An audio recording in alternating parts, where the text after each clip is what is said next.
Beats by Dallas, make it hurt.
Ladies and gentlemen, what is going on, everybody in the house?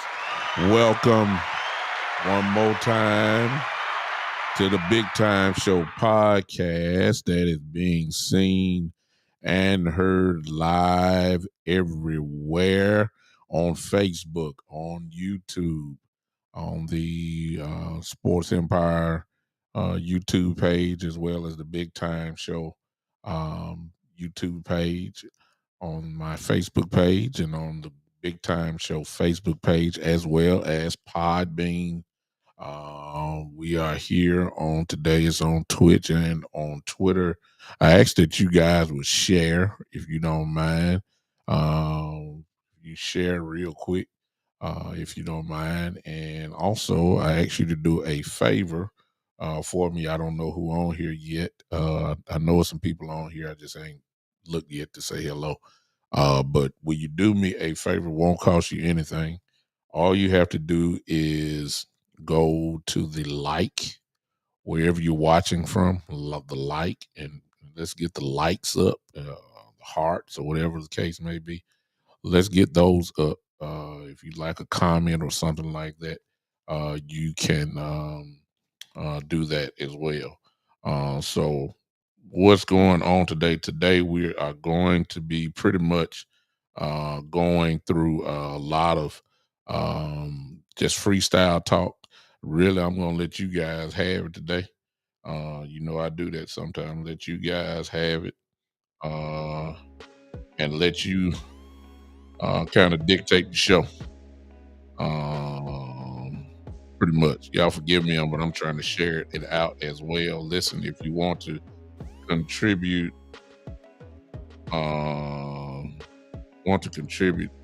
to the podcast on Facebook, if you're watching my Facebook, you'll notice that the stars are there.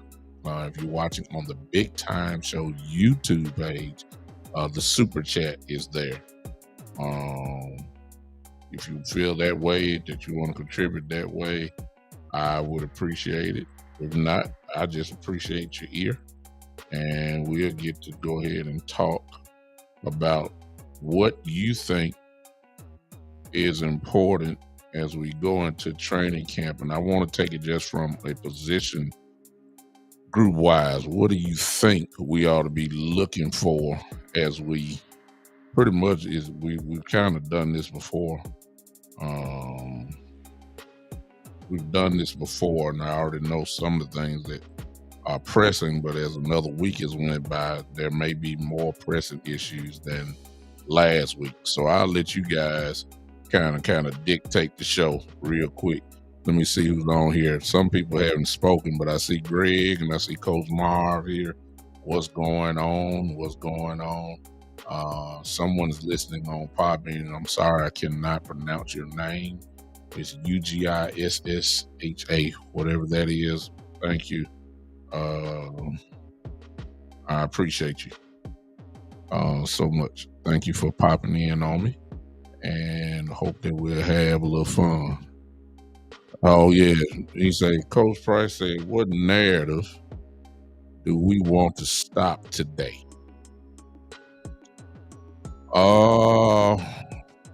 Coach, did I pick up from where I left off with Boss? Hey, I appreciate all you guys that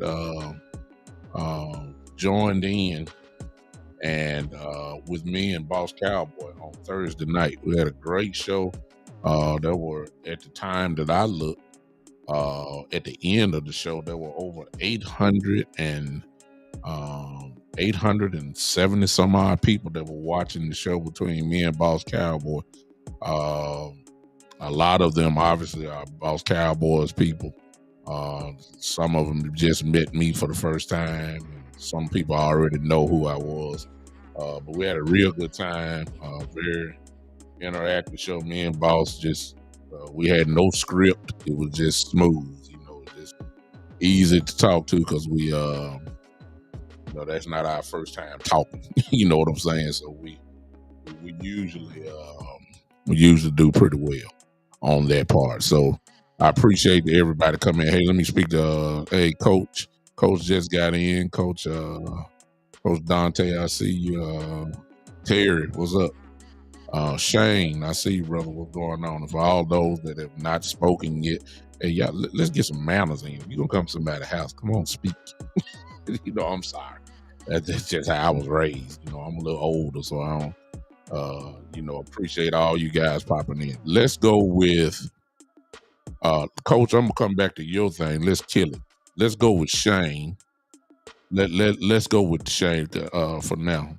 Then I'll come back. Coach, I just see you just put something up, so we'll go with yours next. Shane, who has been a constant messenger for this, and it is a great narrative to talk about, but it is to me an unknown. And whatever you guys, hey Jordan, what's up? I see you. Let's talk about this real quick. Let's talk about this. Shane says the first priority is a field goal kicker, and then we have to look at the running back positions. I'm not going to agree with you on first priority, Shane. I believe it is a priority, but I don't believe it's a first priority that we get a kicker. As I've said in previous shows, what we don't know, because we don't have access to the practice, so we don't know and we don't see what's been going on, at least starting off for the mini camps. I'm quite sure somebody was there kicking, and I'm not so sure if it was just regulated to rookies. I just don't know. It's just hard for me to believe that the first thing about a kicker would be when we open up training camp. I don't think that's the case. I think that there's people that have been kicking there and we just haven't heard nothing. We don't know who those people are. We don't know nothing. But I guarantee you, between all these insiders that are there, if there was a problem, we would have heard about it by now. So I'm going to, and this is just me, I'm going to assume that, it's really not crunch time yet when we talk about kicker. But it's, as of right now, notice I said as of right now, it's not panicking time as well. So we got to be real careful about what we're doing. I can't even name you the kicker, man. Forgive me for not knowing my stuff. Maybe somebody else knows who we had. I'm quite sure if we pull up a depth chart like I did on the other show, we might have a name there for kicking, but I don't think that it's a first priority. It's a priority though. You gotta have a kicker in order to win. Ain't no question about that. But I don't think that it's a first priority. I believe that if you were to do the priority, I'm not saying it's first priority, but I believe that latter part of what you said is more important than the field goal. That's what me and Boss kind of talked about on Thursday. Coach Price, Coach Marv, I'm sorry. Y'all, we know him as Coach Marv. Coach Marv joined in on the conversation. We were talking about the running back position, and Coach Marv, of course, if you were on the show, you saw how he called a play out. The boss had pulled it up, and hey, what's up, NBA Cypher? And we watched over the play, and we saw exactly what Coach Marv was talking about in the person of Malik Davis and how horrible he was on pass protection.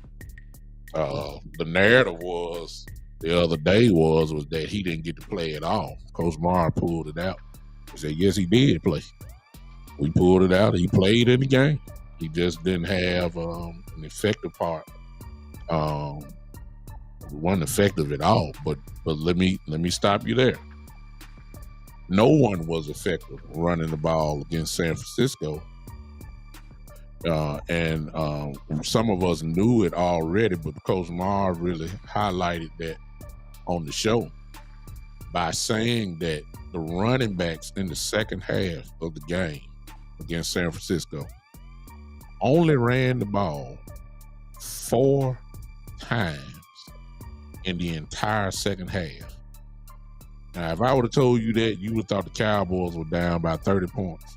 If I remember right, we lost 19-10. It was a close ball game. We only ran the ball 4 times in the entire second half. That is totally ridiculous, which leads to the narrative now that Coach Marv just put up here. Let's talk about this, and it's slightly tricky. Okay, I want to say this right here. It's slightly tricky. It really is, because here are the facts. Here are the facts. Kellen Moore's offenses have been pretty much for the last 3 to 4 years, other than the hey Maurice, what's up? Other than the year when Dak got hurt. Other than that year there, the Cowboys offenses have been ranked in the top 3 all those years while he was there. A couple times, of course, we were number 1. And the offensive coordinator was Kellen Moore. But it's bigger than stats. The stats are what I call fool's gold. It's fool's gold. There were more, it was something beyond the stats that we could see that was not, if you're just looking at the stats, most people will say, okay, Kellen is obviously a good coordinator because the stats prove it. That's what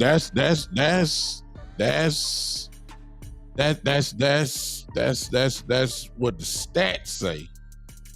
But in the case of the Dallas Cowboys, and a lot of people don't want to say this, but I'll say at least for me.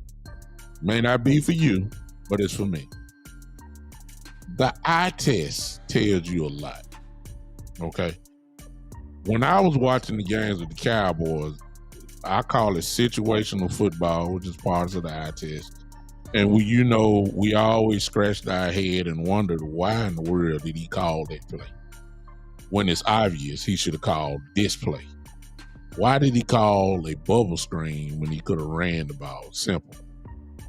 It's 3rd and 1. What's up, Joe? Thank you. Appreciate you. It's 3rd and 1. Why are we in the shotgun? I know you want to spread them out, but if you're in the shotgun, at least run the ball from 3rd and 1. Why you got to pass it? These are the things that we worried about with Kellen Moore. This is what most of us said, and I definitely was one of them. He got to get out of here. He's too finesse. He doesn't have the dog in him because he never played as a dog. When he was in college, they were shotgunned to death at Boise State. His only offensive coordinator he ever really knew was Scott Linehan. That's finesse. That nobody believed in running the ball. They ain't run the ball at Boise State. When he was quarterback, set all them records at Boise State. When he came to the Cowboys, Romo was throwing it everywhere. We really didn't have a running game until, a consistent one until DeMarco Murray had that one great year. Other than that, even when we had Marion Barber and all those guys, we weren't really a physical. Marion Barber was physical. We really weren't a physical running team as a whole. It was the Romo show. That's what Scott Linehan. He put the ball in his hand. Romo threw the ball 50 times a game. This is what he came from. This is all he knew. Period. So him run, he's almost like he was allergic to running the football. And there are some, just by what Coach Marv just said in this, the same people, and I'm talking about the big sportscasters, the big sportscasters, who sounded like us. They were saying play calling is a problem. Now those same folks now are saying they're gonna miss Kellen Moore. And I'm trying to figure out, man, y'all really hate the Cowboys a whole lot, because y'all sure do. We did what you said. We did what you said. Kellen Moore gone. Kellen Moore's gone. Mike McCarthy kind of booted him out. Now all of a sudden, well, you throwing out the number one offense, and he's a really good coach.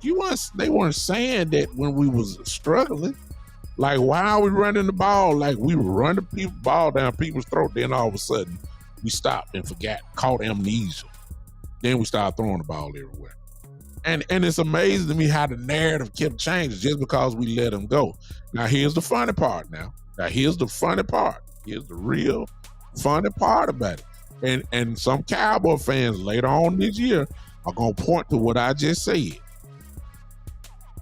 I believe now, watch me, watch what I say this. I believe that Kellen Moore is going to do well with the Los Angeles Chargers. I believe that. When you look at what they got over there, Austin Eckler as the running back, Herbert as the quarterback, Keenan Allen is still there, Williams is still there. I mean, they are loaded with super talent, Pro Bowl talent, borderline all-pro talent. They got some all-pros on the line. They are loaded. They are loaded. And I believe Kellen Moore is going to do well. He is going to do well, at least I think. Probably overall, I ain't saying just this year. I'm just saying he's going to do better with Herbert than he will with Dak. I believe that Herbert is going to be a Pro Bowl quarterback. And yes, I believe that Herbert is going to be in the MVP conversation. I ain't say he was going to be MVP, y'all. Let's not get ridiculous. I just said he's going to be a why. Because Justin Herbert fit the style that Kellen Moore wants to play. Then somebody going to tell me, I already know what you're saying. Well, then wait a minute. What you think about Dak with Kellen Moore? I think that I believe that Kellen was restricted in some areas when it came to the quarterback position. Not saying Dak couldn't throw here, couldn't throw there, because he can. It's just that this guy loves a real pocket quarterback. That's what Justin Herbert is. Dak is really not. He's a developed, more developed. He's gotten better every year. No doubt about that. He's gotten better every single year. But Herbert comes in looking like a real John Elway type pocket quarterback, where you could just line him up in shotgun, throw it 60 times a game, and you actually will want him to throw the ball like that. Austin Eckler is the one that's going to suffer with Kellen Moore. Yeah, he is going to suffer more because Kellen Moore don't believe in running the ball. Austin Eckler runs the ball. You understand what I'm saying? It's really not. It's just that the talent level opens his playbook up more, or at least what he perceives it to be. Dak is not a guy you want to line up in the shotgun and throw. Say, hey, we're gonna put the ball in your hand. You're gonna throw it 50 times a game, and we're gonna ride you out. That's not what you want for Dak. You want that for Justin Herbert. You really do. I think he's gonna shine there. And because I believe he's gonna shine, watch this. Watch this. There are gonna be some Cowboy fans that are gonna say, well, you see what he did when he got a real quarterback. He got a real quarterback, and look what he doing over there. And y'all gonna be so far off. You don't want Lamar Jackson throwing 50 times. Hello. You want Patrick Mahomes throwing it 50 times. You do. You'll take that. You do. You don't want Russell Wilson throwing the ball 50, 60 times a game. I'm naming pretty good quarterbacks here. And at this point, I don't want Aaron Rodgers throwing the ball 40, 50 times, just in case somebody think I'm trying to separate. I don't want Aaron Rodgers throwing 40, 50 times a game. I don't want that. But what's going to kill Kellen Moore? Watch what I tell you. Because it's camouflage in these number one offenses. There's going to be some points in the game, just like it was for years with the Cowboys, that he's going to make the wrong play calls at the wrong time, like he always did with us. There's going to be some points where he's going to get too cute. He's going to be so cute with it, instead of running straight up the middle or running a little dive or a little power outside, he's going to run a double reverse. This is what Kellen Moore does. It's going to be first and goal from the 2-yard line. He's going to throw 3 straight times instead of running the ball. This is what Kellen Moore does. You know, since y'all acting like y'all don't know what I'm talking about, because we suffered with this for years. This is what he's going to do. It took Kellen Moore 3 years to finally figure out how to play Tony Pollard. Ridiculous. It took him just last year to figure out, oh, we're inside the 5-yard line. Let's run the ball with Ezekiel Elliott instead of trying to pad up Dak's stats. Let's try to run the ball. I guess you think that means Ezekiel Elliott got 12 touchdowns last year. Most of them came from inside the 10-yard line. It's just simple stuff that Kellen Moore is allergic to. So no, to go back to what Coach said right here. See, right now everybody gonna say, because you're gonna start comparing Coach McCarthy to Kellen, and you're gonna say, well, I don't want, because you know Cowboy fans never satisfied. So y'all gonna be saying like, oh my goodness. Well, with Dak, you know, and Kellen, at least they was putting up 30. With Coach McCarthy, they ain't putting up about 25. Look, you gonna say we gonna need more explosive. At least with Kellen, it was more explosive. Y'all the same folks now. Like all y'all said, we don't run no routes other than comeback routes. But you want to talk about explosion. See what I'm saying? Cowboy fans never satisfied. They always gonna nitpick, prod. With Kellen Moore, man, look, Dak was putting up 320 and he had 30, averaging 30 points almost. They were the number one in the league. Now look, now they number 7. Let me tell y'all something. Cause I can already see it coming. I can feel it. I just know how Cowboy fans are. I just know how they are. Let me tell you something. If we are 7th or 8th in the league or even 10th, if I got a top 5 defense in the league, I'll take number 7 in offense. I'll take it quick. If I got a top, like I done told y'all, I ain't getting off that. I done told y'all. I'm telling you right now, if this defense is not top 3 this year, something is wrong. Something is wrong. Hey to everybody's coming in. I hope that you will share. Hey, let's get these likes up. I can't see y'all doing it. Y'all, that ain't gonna cost you nothing. Y'all like what I'm saying? Just give me the likes. If you don't like, hey, what's up, Smoke? I see you on Podbean. What's up with you, man? It's been a while. What's going on? 100-yard chemist. Hey, what's up? What's going on? Appreciate all y'all popping in on me, man. Thank you so much. If you don't like what I'm saying, well, don't push the frown button. No. We don't want that. Let's go ahead and move that up. So to go back to what Coach said here, I'm not going to miss Kellen Moore. I'm the one that's been begging for him to go. I'm the one that's been begging for him to get out of here. Y'all know that. If you've been watching my show for any amount of time, last couple of years, I've been begging. He too finesse for me. He's horrible at situational football. And just because he got the number one offense, a quarterback that throws for over 4,000 yards, a running back that pretty much have 1,000 yards, almost had 2 last year, a receiver that was all pro, second team all pro last year. You know, some folks would say, hey man, what else do you want, man? I mean, good Lord. I mean, you got a tight end at Dalton Schultz who was, considered one of the best tight ends in the game. What in the world are you crying about? I see it on Sunday. I see what I saw when he went up against the better teams in the league. Them 30 points didn't show up on this scoreboard. Couldn't even move the ball hardly. Getting 10 to 15 points a game. Trying to throw the ball. Totally give up on a running game, period. I just told you what Coach, most of us already knew it, but for those that don't know, in the San Francisco game, I'm going to say it again.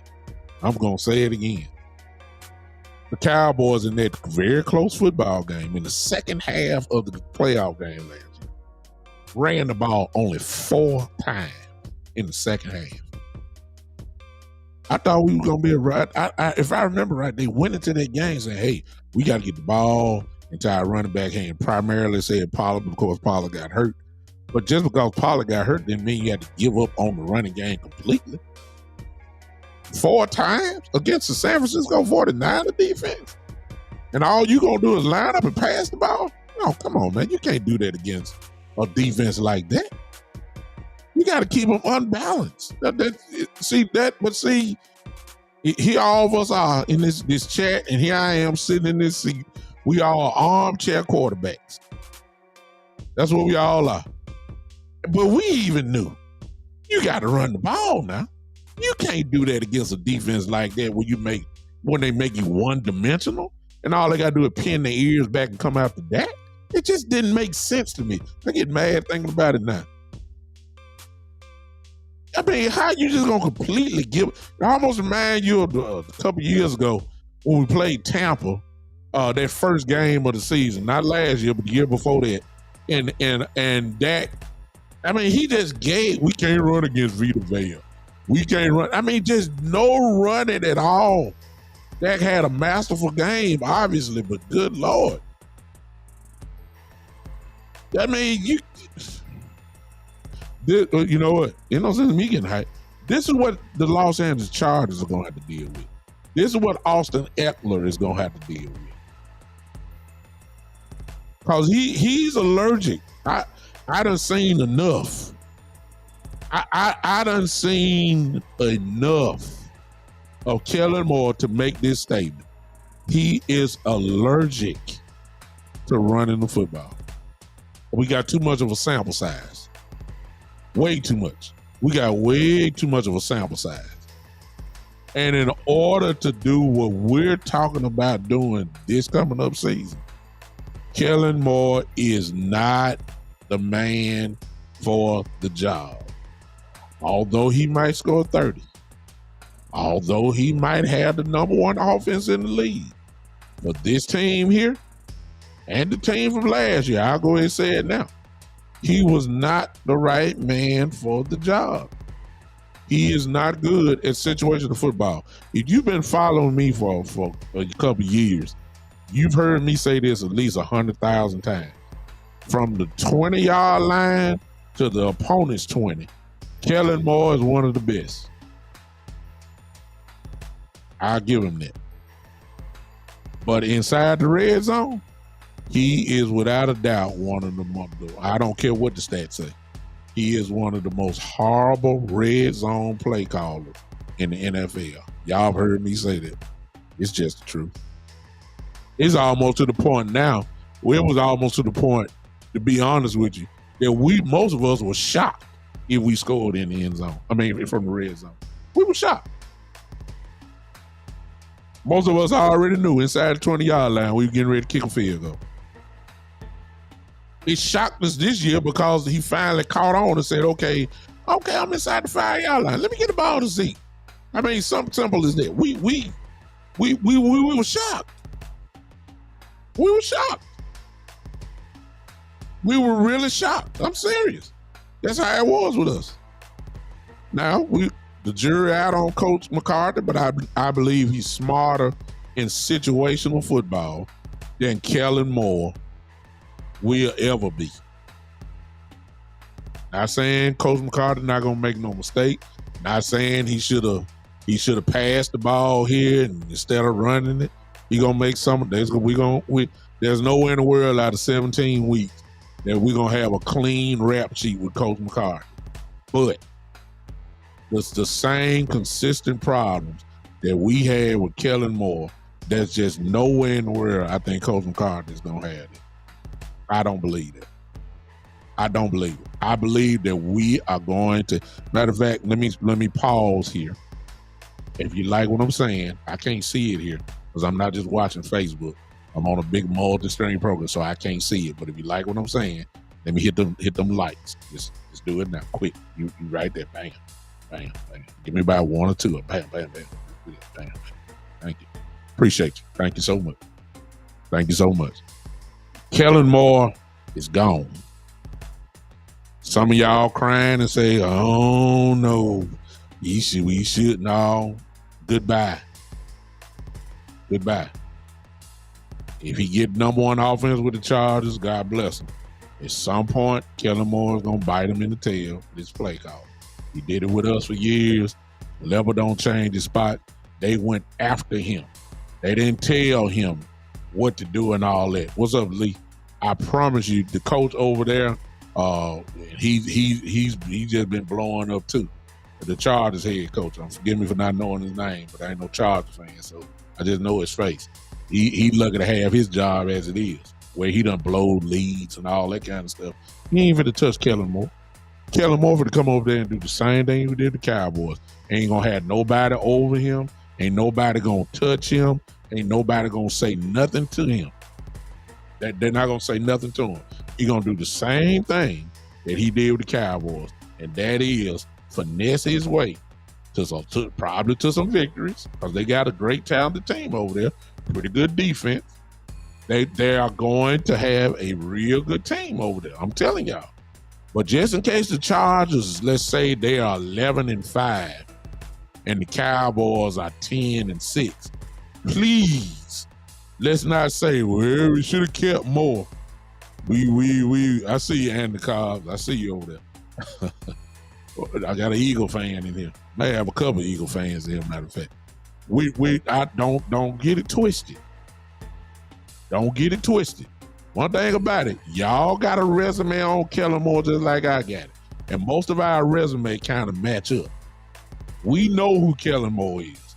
The Chargers just don't know yet. But we know. Oh, we get to play them too. Oh my God. Y'all, Kellen Moore gonna try to put 40 points on us. He know he not though, because we got a defense. But oh my God. That's gonna be a pretty good game. I'm looking forward to that one. Because I need my defense to shut him down completely. Matter of fact, I'm talking much trash that week. Matter of fact, I don't know. Somebody tag a Charger. Well, I ain't got time to talk about the Chargers now. I'm about to say tag a Charger fan in here. Put them in here. I can't wait for that game. I'm looking for the defense to just annihilate that offense. I'm serious. I'm serious. I don't like it. Kellen Moore, good riddance. Good riddance. I'm not going to miss him. You might. I'm not. And I guess that leads to Coach McCarthy now, even though nobody ain't put it up there. I'll go with Coach McCarthy.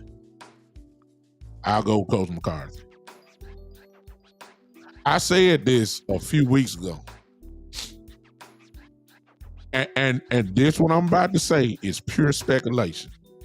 But come on, join me. Come on, join me in this speculation. I usually don't do this, but come on with me today. Come on with me today. Come on with me today. Just let's speculate together. I believe that Coach McCarthy is on the hot seat. You ain't got to believe it. This is just me. And it's for reason, and my main reason ain't probably what you think. See, the Jones family are petty. Oops, did I say that?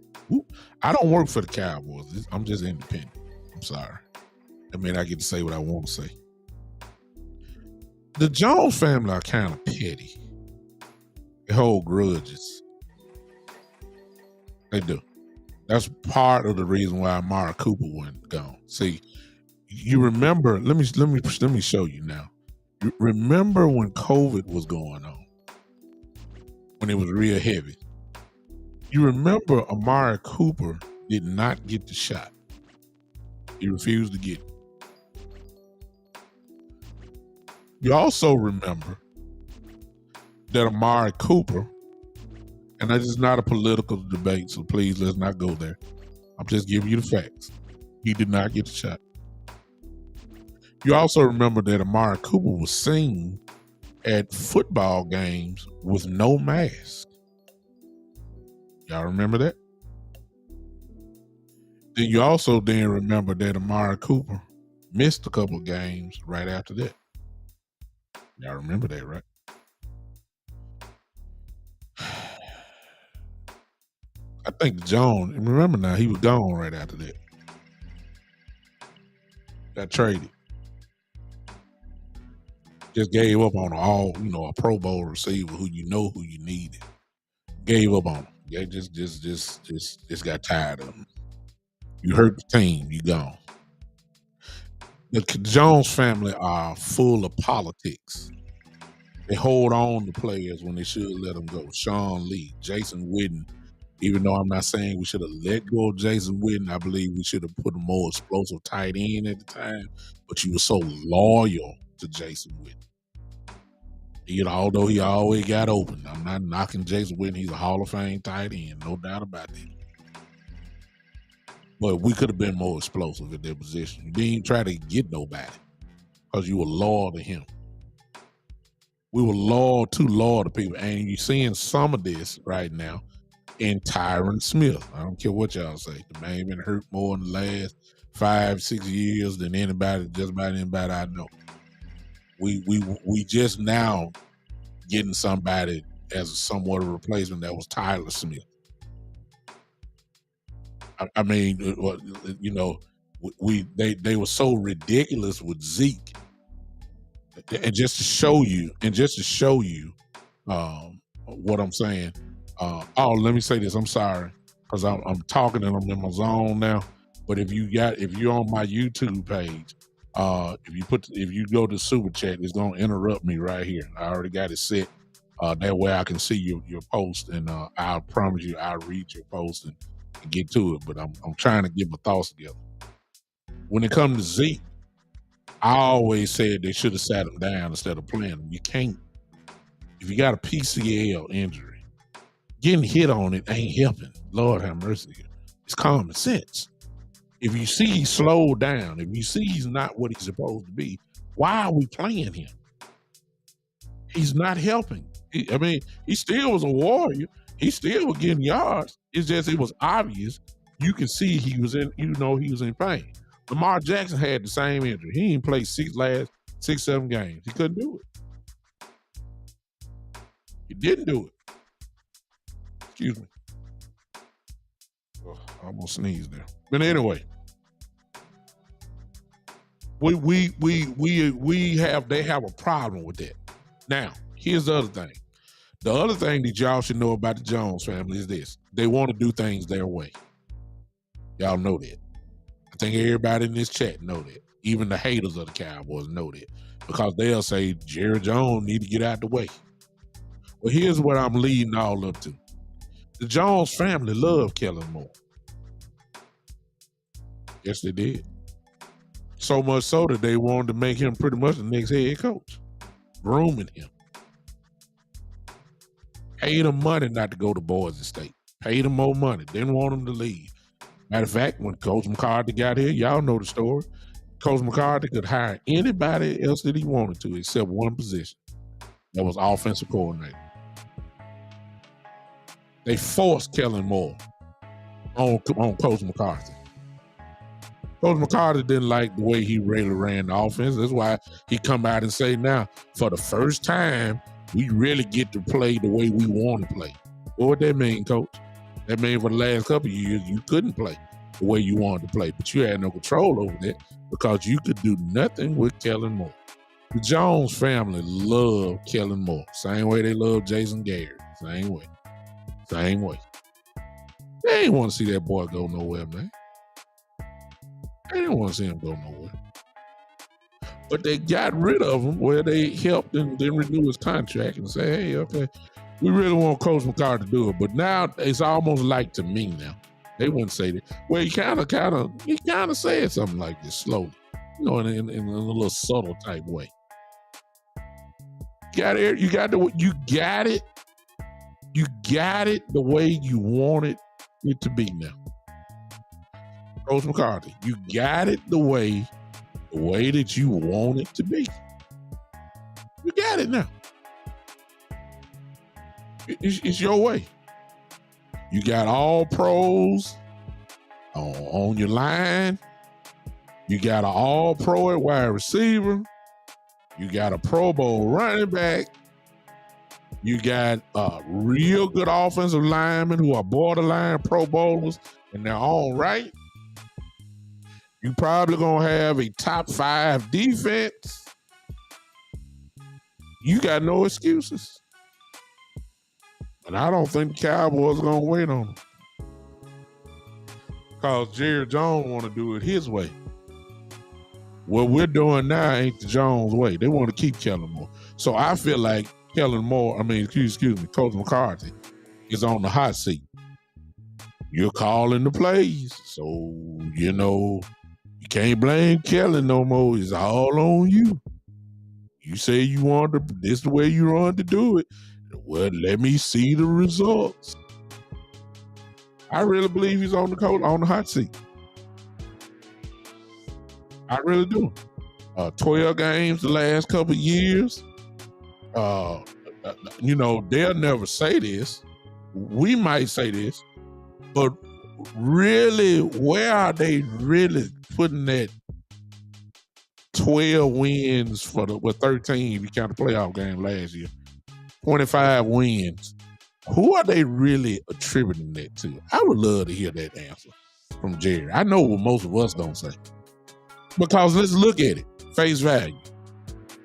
Dan Quinn is not being touched by Coach McCarthy. Dan Quinn got the defense. So he ain't got nothing to do with that. He obviously couldn't do nothing with Kellen Moore. So, hey, he really had nothing to do with the offense. So if he didn't have anything to do with the offense or the defense, the special team, let me say this. Coach McCarthy he did have something to do with the offense because he said, let's go for it on 4th down. He did do that. But as far as play calling, Coach McCarthy told you himself, listen, if you install the play, the ones that are installing the play are the one that's calling the play. So he ain't making no play call. He just said go for it on 4th down. So if we got 12, 13 wins, 12 wins the previous year after that, I really wonder where they putting the onus of that to. Who are they really giving the credit to? I would suggest and say that it really ain't. It ain't him. It ain't Coach McCarthy. That's why I say he on the hot seat, because they're saying like, oh man, you made me throw away a coordinator that done had the number 1 offense in this league now for the last, 2 out of the last 3 years or so, and top 5 all the way around, other when Dak was hurt. This is a top 3 defense. Offense. You made me throw him away. He's a good football coach. That's what they saying. But that's what you done heard. They believe it. And I'm trying to figure out, like, If he got it his way, and he's calling the plays, and he got rid of Kellen Moore, and I don't believe they really wanted to get rid of him. I really do believe he's on the hot seat, which means he's going to have to come in. He's going to have a real good year. Now, I'm really finna mess y'all up. Terry, especially you. Because what that means is that if we're going to have a real good year on offense, that means our quarterback got to be right. And Terry, I go, Terry Turner. I believe that Dak Prescott is going to have his greatest year as a quarterback this year. Yep, I said it.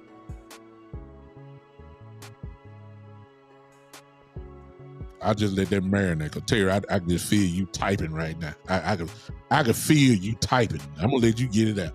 I'm gonna say it again. If it's all on Mike McCarthy, I'm trying to tell you, I really do believe Dak Prescott is going to have his greatest year as a quarterback this year. I really believe it. And I'm going to tell you why. Just based off the little bit that I know. Number one. Oh, I already know you typing, Terry. I know it. See, I already know. Because, see, I know how you feel about it. I know. I'm telling you, this is the reason why I'm saying this. Because if you know anything about football, especially about the West Coast offense, it's perfect for that. One of the things that most people have said about Dak Prescott is this: that he is an excellent short yard quarterback and throwing the football. When I say short yard, I'm talking about from 1 yard to maybe 10 yards. He's good at that. The problem that everybody said that Dak has had a problem with, and you know that could be debated, is when he had to throw down the field. That's where his problem is. That's where a lot of people have said that. Well, the West Coast offense is about throwing short yardage passes and letting the talent run after the catch. That's what it's all about. That's really what it's all about. I'm going right now and saying this. Not just because it's 0 to 3 yards a pass. I ain't talking about that. I'm believing that Dak Prescott is going to have his greatest year in completion percentage. I still believe he's going to get over 4,000 yards. I believe he's going to throw between, because this is what he does. This is what he does with a bad year. If you want to call it a bad year, he's going to throw 35 plus touchdowns. Mm-hmm. Yeah. And I believe it. And here's the one that part that nobody don't want to admit. The boy is a dog. He's a dog. He is. He's a dog. And he's gonna have a chip on his shoulder. That's what I really want to tell you. He's gonna have a chip on his shoulder this year. Because he know how bad a lot of us, myself included, talked about him last year. I really do believe this dude is about to light it up this year. Now, I will say this about Coach McCarthy, because the narrative has been, we running the football. We running the football. We gonna run the football. We gonna run the football. We gonna run the football. I don't see it, y'all. Somebody gonna have to show me. I'm sorry. I believe it when I see it. I believe it when I see it. I just don't believe it. I don't believe it. I believe there will be more of an effort. I believe situational football we'll do what we're supposed to do. We'll run it when we're supposed to run it more than often. I believe we're gonna do all that. But I just don't see this total transformation to the point where I see Dak Prescott throwing the ball between 24 and 27 times a game. I just don't see it. I don't. I hope I'm wrong. I believe that McCarthy's going to put the ball in Dak Prescott's hand, and Dak Prescott is going to have probably somewhere between 43 and 4,400 yards for the season. He's going to have about 38 touchdowns. Of course, he's going to throw a couple picks, but it won't be what he did last year. And you couple that probably with a number 3 and above defense. Yeah, we're going to win some ball games. But we're winning anyway. I just believe it. Hey, Mike, I see you. I just believe it. The boy going to have a chip on his shoulder, man. He is. He heard all the talk. He heard it all. One thing about him, he bounced back. He got bounced back in him. I'll give him that. I just feel like he's gonna have a big year this year. I'm talking about a big year. I believe he's gonna lead the league, and or if he's not leading the league, he's gonna be right there. Completion percentage because of the offense that's gonna be ran, and he's gonna get the ball down the field because if we run, it's just too much, man. If you notice what McCarthy has done, this is what a lot of people ain't talking about. I might need to do a whole show on this one. If you look around what he's doing on offense, he's building actually a track team. Have y'all noticed that? Let's look at the wide receivers real quick. CeeDee Lamb he runs a 4.5. But he always getting behind somebody. So, there's a difference between real speed and then football speed. Jerry Rice was not fast at all. But it always seemed like Jerry Rice was in front of somebody. See what I'm saying? I ain't saying CD's, don't do that. I ain't saying CD is Jerry Rice. I'm just saying, for some reason, these guys stay out in front. All right, that's 4.5. Brandon Cooks runs a legitimate 4.3. We don't know what Michael Gallup is because we ain't seen it. They say he backed himself. Well, when Michael Gallup was himself, he was running 4.4. Semi Fuego runs a 4.3. Jalen Tolbert runs a 4.4.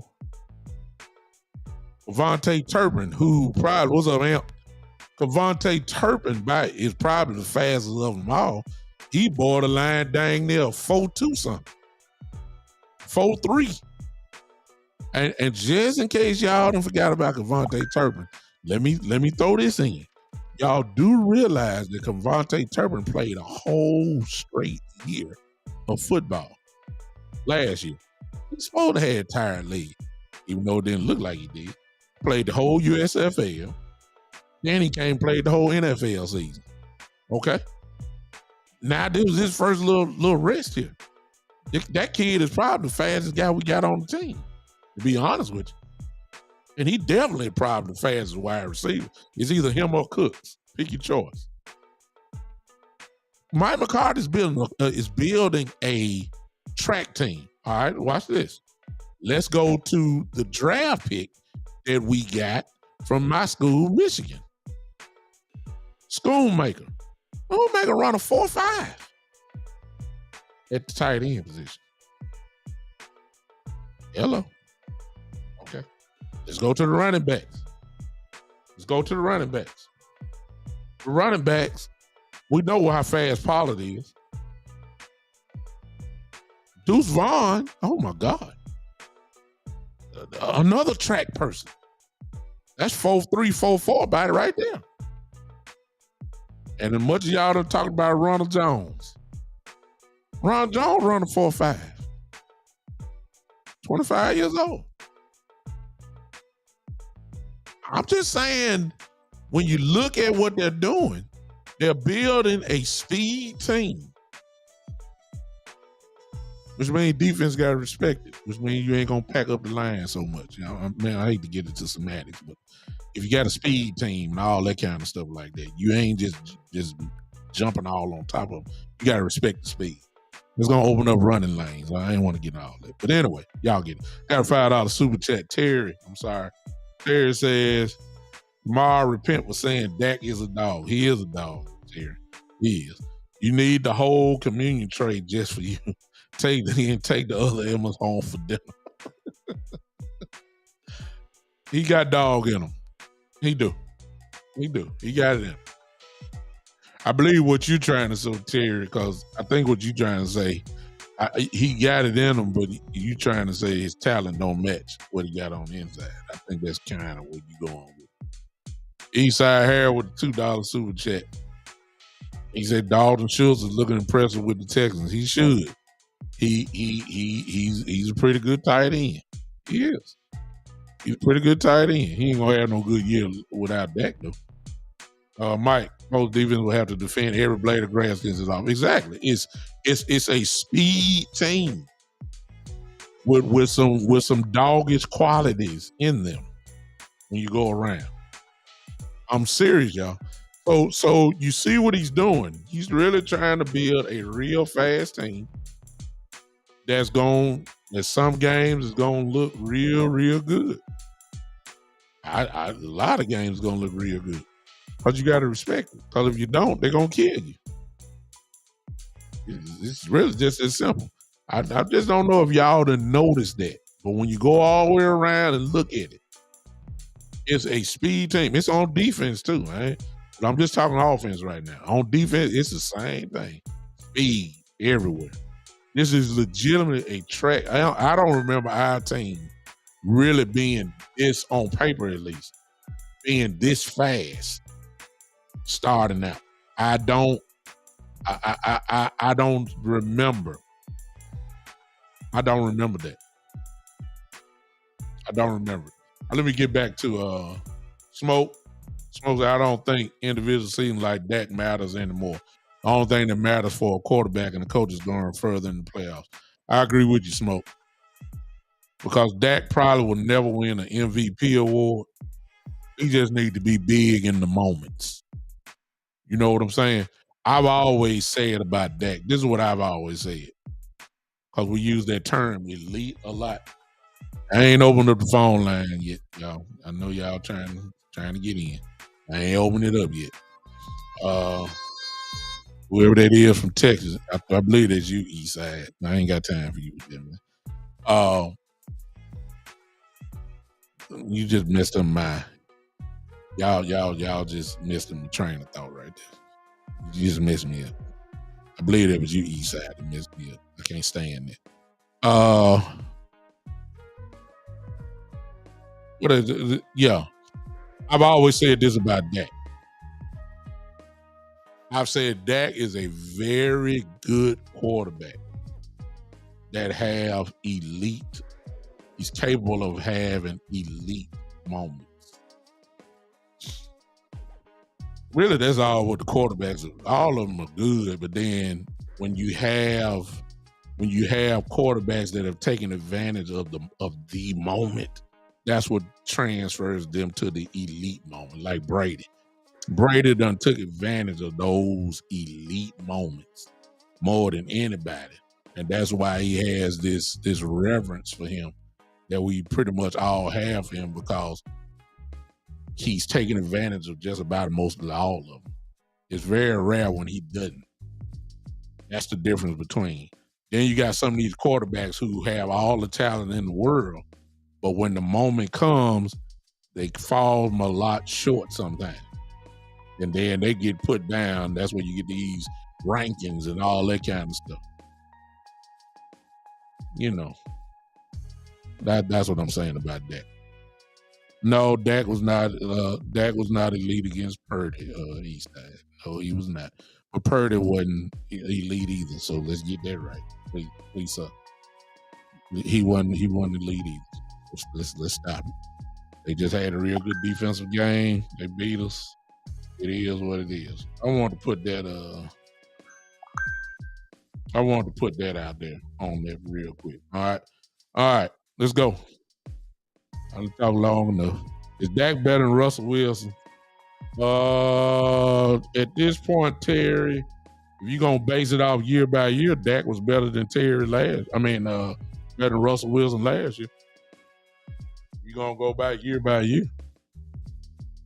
He definitely was better than he was last year. Dak went to the playoffs. Russell Wilson was watching, or sitting by his wife, watching us.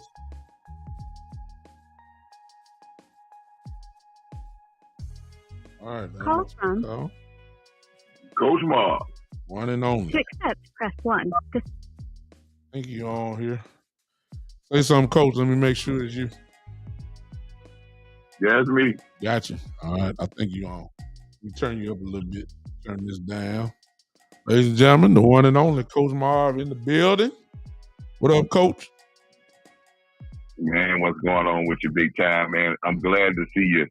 With your collabs, your show is growing, man.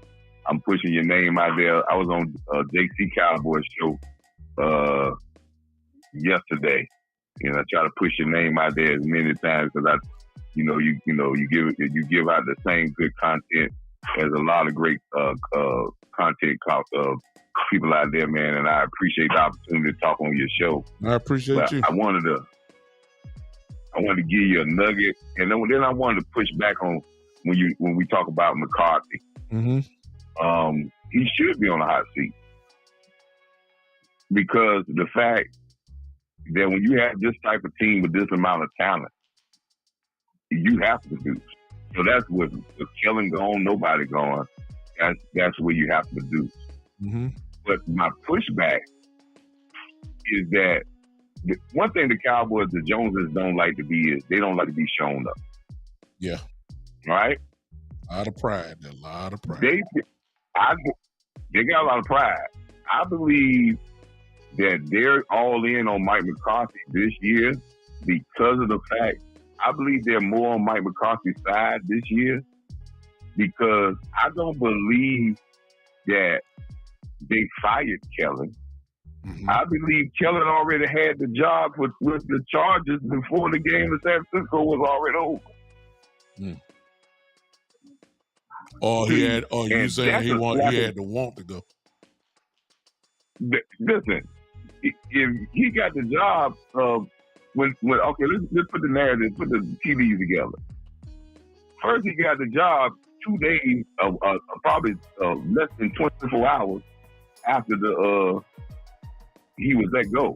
Mm-hmm. Second, when the game was over in San Francisco, they said he didn't travel back with the team. He stayed in California. Mm. Yeah, he was already set up. So he was already out the door because him and Mike McCarthy was going button heads.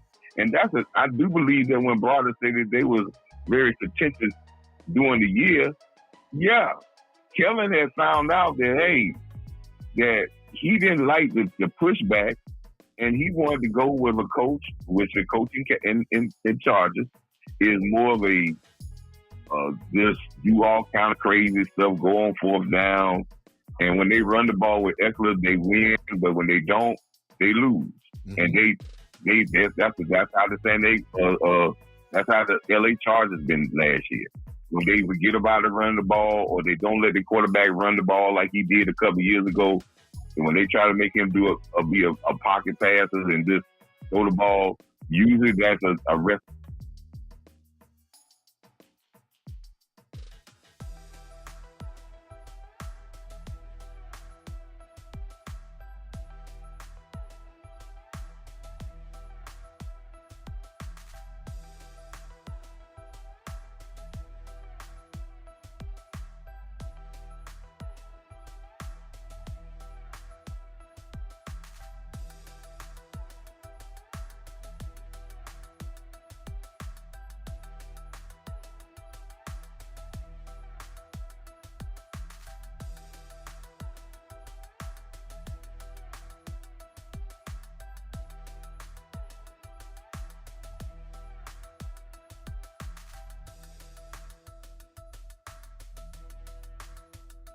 So they had to make it look like it's all on McCarthy.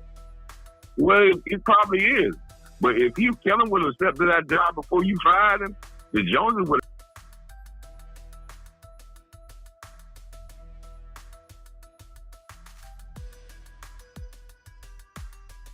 Now they're giving McCarthy everything he needs to be successful because they want to make sure that Kellen understands that this was a winning football team. True. And you don't do the Joneses like that. Yeah. So it's like when you give a guy a chance and you give him everything, you backing him, and then he gets mad about something, and then he goes out and takes another job, and you pushing him up to be a big time person in your company, and he just leave your company to take another job. That's a slap in your face. So that's the narrative I see with that, because he got his job too fast with not having that job already, or was talking about having that job well before they started having rumors about him being gone. So, True.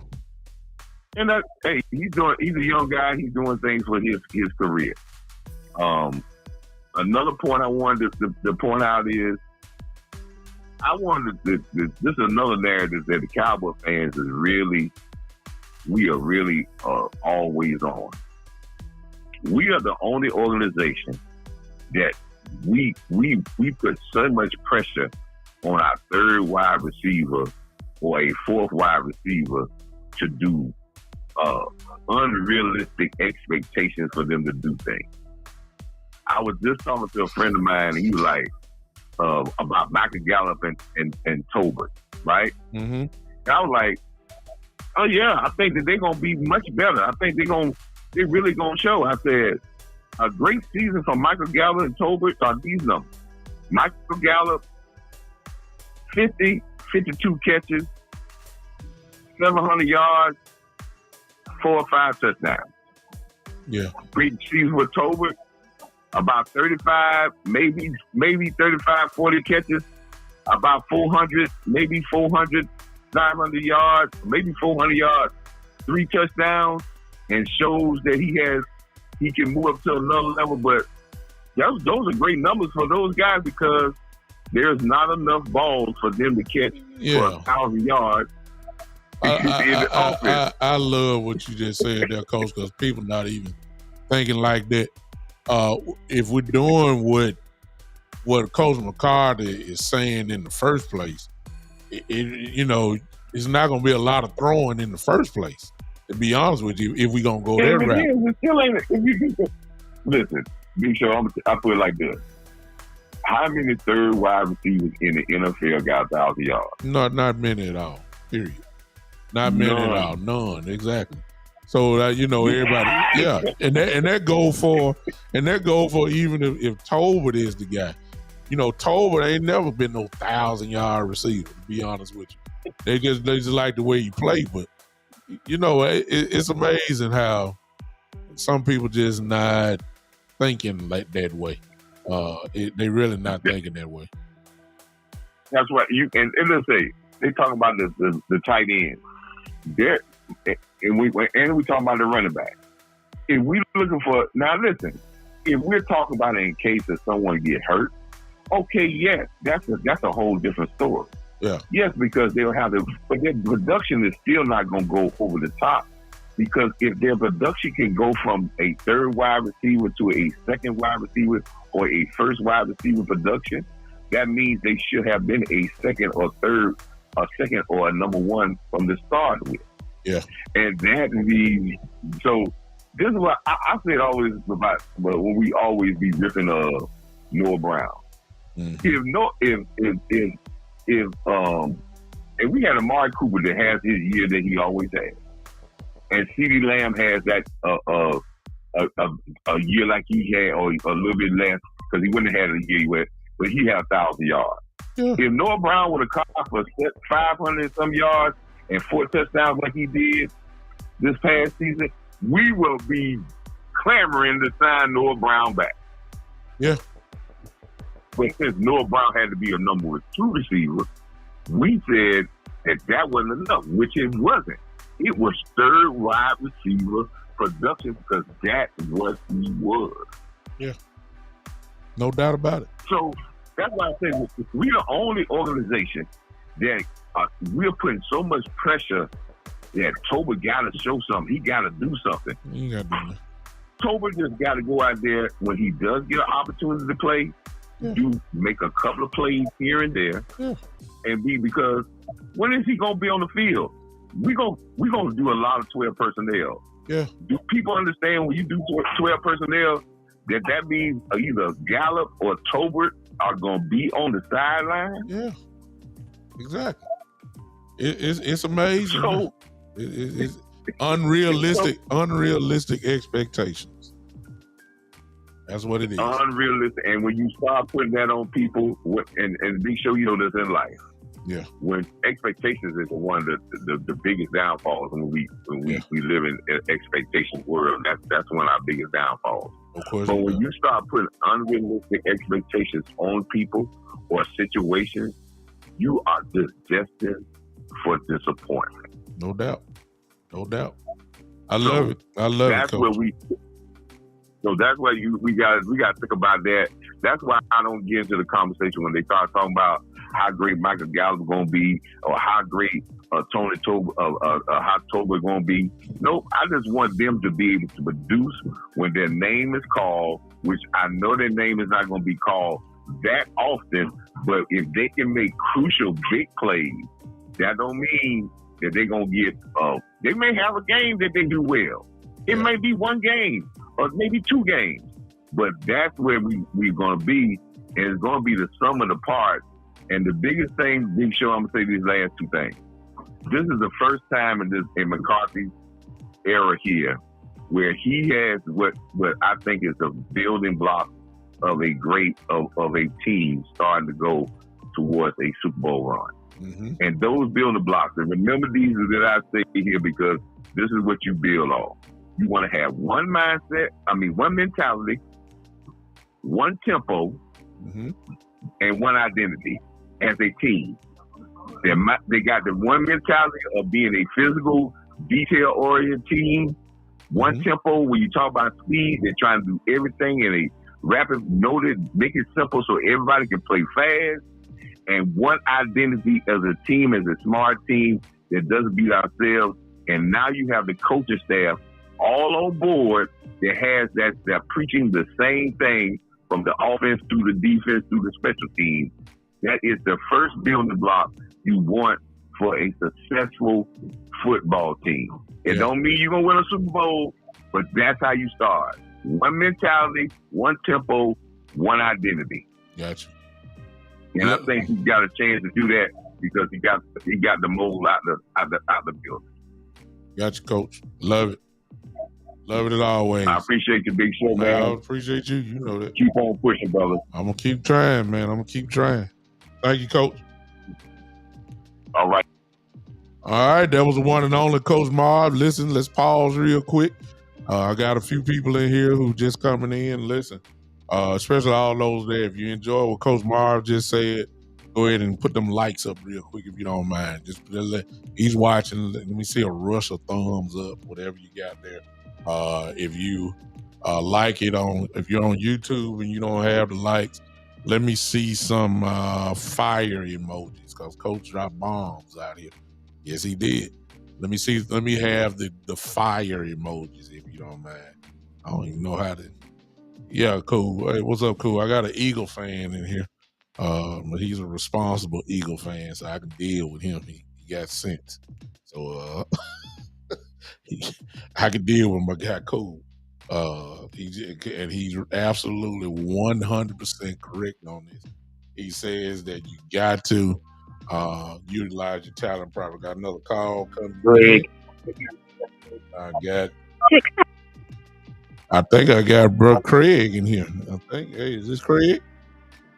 It is Greg. Nice. What's going on, brother? What's up? What's up? What's going on, man? Nothing much, man. Nothing much. I enjoyed the show with you and Boss. Thank you. Appreciate it, man. We tried. Yeah. I loved it. Talk to me. What you feeling? Well, about that running back thing. Whatever you feel. If they would have did it right, if they would have played all three of them right, think about that. Zeke when I got hurt, they threw the ball less, but they didn't do that. They failed the team. The coaching failed it. I think they got rid of Cooper. If they don't get rid of Cooper, Dallas will sit out to the bye week. Yeah. I'm gonna push back. I'm gonna push back. Not that you're wrong, but I'm gonna push back on and say this in terms of Zeke. I think it's safe to say that they totally mismanaged his injury. Exactly. Now that part I believe I'm saying, because the way, remember how Zeke used to come in and Zeke used to run about one or two good series and then he'll get pulled on, he'll be limping the rest of the game. That's because he wasn't right. And you saw that he wasn't right. And yet we still played him. They should have sat him down, give him some rest, and then take it from that. They never sat him down. And so you were never gonna get the best out of Zeke Elliott that you could get. He played hurt. That's what I'm going on that. They mismanaged that. Exactly. They mismanaged him. That's why Malik Davis, when he got his rep, and he'd have played. Think about that. They did that right. The couple games, they could have won a couple of those losses. Green Bay, Jacksonville, games like that they could have won. Yeah. That changed the playoff position. Yeah. Well, I'm going to throw in play calling with that. The Jacksonville game was ridiculous because Kellen Moore didn't decide to take the time off the clock by simply running the football. We had a 2-touchdown lead. My God. Fourth quarter. Exactly. We could have. A lot of that, it's hand-to-hand mismanagement by everybody. But I just felt like we could have, there's just certain things that we could do. But hopefully the coaching change primarily in the structure-wise, the way this team is built now. And when you got the talent like we have, it don't take a whole lot. The chemistry is there. Coach McCarthy is a more experienced coach. He's a Super Bowl winning coach. You would figure that we ought to be at least a little better. And that's really all what we can bank on for now, to be honest with you. So I agree with you, Greg. Here's the thing. It's going to be a running back for me. I don't think we're going to have a 1,000-yard back this year. I don't believe that. No. We might have a couple of 1,000-yard receivers, and most likely a 1,000-yard back. It all depends on if Pollard is right. If Pollard is right, and he's not going to be a bell cow running back anyway, they would bow by a committee. He can get 1,000 yards because you already know that he's going to bust a couple of them wide open. He's a big home run threat. He got a shot at it. He got a real shot at that. That's how he did it last year. It's amazing. His yard per carry, for a guy who don't get the ball a whole lot, like a real number one, is incredibly high. I mean, this kid is averaging almost 7 to 8 yards a pop. I mean, that's crazy. That's because he's getting a whole bunch of big plays, and he's very capable of doing this. So it all depends on if he starts off week one and he is the Pollard that we remember. Everybody got to remember it was no ligament damage. It was just a clean break, which means that it was just 8 weeks recovery time. It's been well past 8 weeks.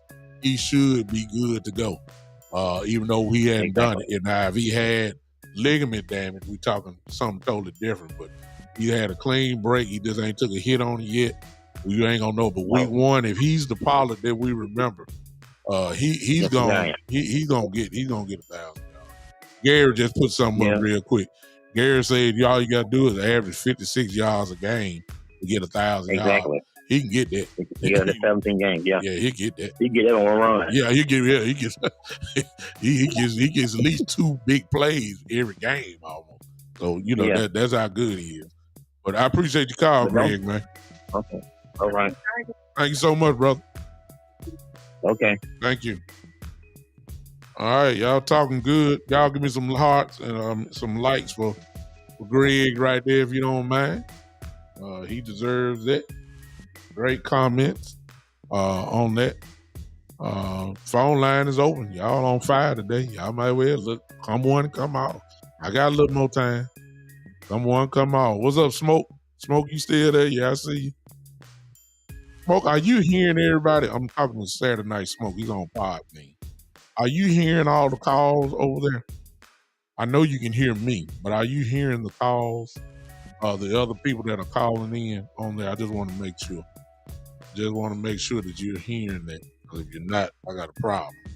Okay, so I know you can hear me, but you can hear the other people as well, right?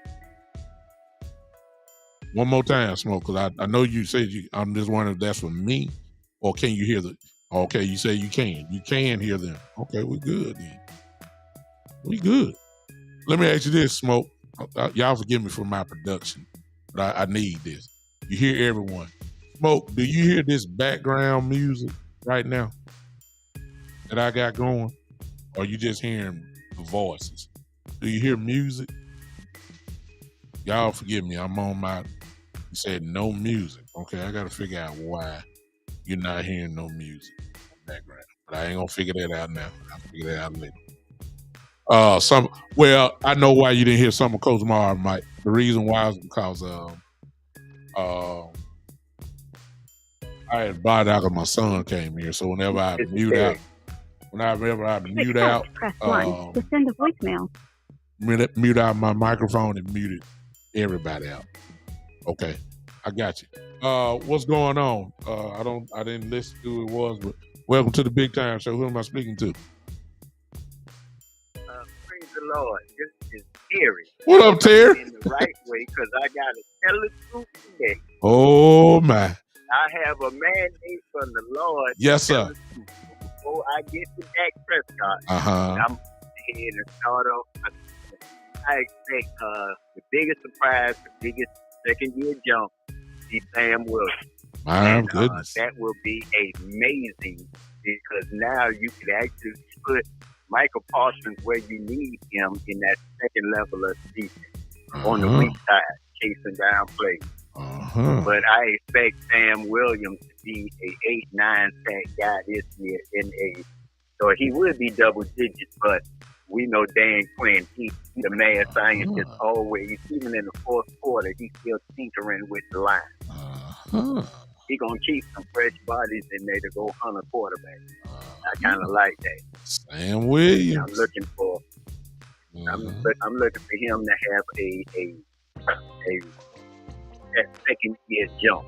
Plus he's going to get in the weight room, get that good training, and they're going to put that NFL peanut butter on him, come back ready for the world. He ain't going to get manhandled. He ain't going to get manhandled. Fight off block, chase down back. That's what we need. Okay. Wow, I like it. And I ain't went to defense, coach. I mean, Terry. I mean, I 100% agree with Sam Williams. My only problem with Sam is, and you got to kind of watch this, but I trust Quinn. Let me just say this. See, they're paying Armstrong. This wasn't the politics you show up. They're paying Armstrong, and him and Sam are interchangeable. They can go either side. But the question is going to be, because with the Cowboys, you always got to ask this question. If they're paying Armstrong more, is he going to see the field a whole lot because of the point that we're paying him when you're keeping a killer on the sideline out of Sam Williams when he need to be on the field? But I trust Quinn that the different packages that he's going to have, Sam will get, enough time to get out there. But I just know how Cowboys are. Once they pay you, they believe in you playing, even if somebody behind you is better. At this point, this is where I look at and I believe in Stephen Jones. Yeah. If you getting same production and Sam Williams is cheaper, and how much is it going to be in dead money if we cut Armstrong?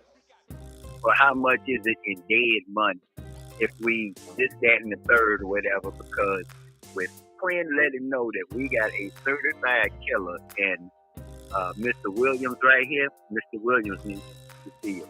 Yeah. Now they are really, really talking on everything. They let you know how old Jerry is, and he ain't got but so much time for another Super Bowl. And I want to say, won't y'all just go on ahead and pass the collection plate? Say, no man knows the time or the hour, but we all gonna be ready when it comes. I mean, come on now. They need to look out in the back, Mahalia Jackson going up yonder. Yeah, Jerry old. Guess what? I know a lot of old people. You know what? If old people don't get healthy, they die. That's what it is. Yeah. And Jerry, eventually, he got a date just like I got a date. And we hope to get a Super Bowl before that day, but I digress. Yeah. And I'm looking for Sam Williams to be our biggest jump in second year. I like it. I think Mr. Gilmore is going to be an excellent addition for our secondary, along with my favorite Cowboy, Mr. Donovan Wilson. That side of the field going to be shut down. And the biggest one of all, last year, Prescott won the Walter Payton Man of the Year, and I'm looking for this year he win the NFL Comeback Player of the Year. 17 interceptions is a horrible year. Yeah. And he's going to come back and win NFL Player of the Year because it's numbers. His numbers, 17 is horrible. I mean, 17 is backup quarterback replacing somebody. I mean, 17, you're supposed to be sitting down now. Hold it right there, Greg. Now, if you agree with what Greg is saying, I can't see it. I just need to know if you agree with what he's saying on there. You ain't got to check. If you're watching by Facebook, this will be the test. If you agree that Dak Prescott is going to be, well, let's just say it like this, a possible comeback player of the year, put the likes up real quick. Go and do it now. If you agree with it, put it up right there. I don't know if you're watching by Facebook, Greg, but I'm anxious to see what people are thinking right now. Put the hearts up real quick. I like what you're saying. Go ahead. This Terry Turner out of Terry, I'm sorry, Terry. Why I say Greg? Yeah, Terry. No, I'm sorry, Terry. I try to stay away from. I don't even call him average Prescott no more. I try to stay away from all that because we might have to pass the union on Sunday. But I'm working the camera now, so I can't.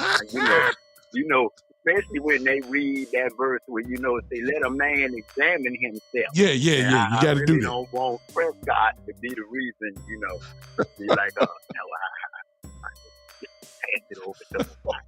I'm good." I love it. Go ahead. What you feeling? I'm looking for. Go ahead. I'm looking for him to basically the way that over there in Kansas City when he was with Green Bay and he was telling they all look the same right now, but with Brett Favre, and he was throwing them old crazy passes, and he went on ahead, and when he came to the sideline, he was like, all these rocket balls. Yeah. We have got to improve on the rocket balls. And how I would say, Brett Favre was still Brett, but there's a lot of ones that Brett wanted to throw that he didn't throw. And I'm looking at, they call some better route schemes, because I am so sick and tired of the Cowboys running curls and comebacks.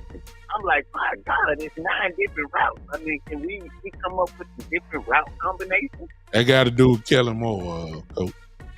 But that's why I was saying, hopefully, Coach McCarthy today, a lot of this stuff was on Kellen and what he implemented in the games. That's what the route tree really consisted of: slants, comeback routes, curls. That's pretty much what we ran. There's somebody here. Somebody called me. I'm going to merge y'all two together.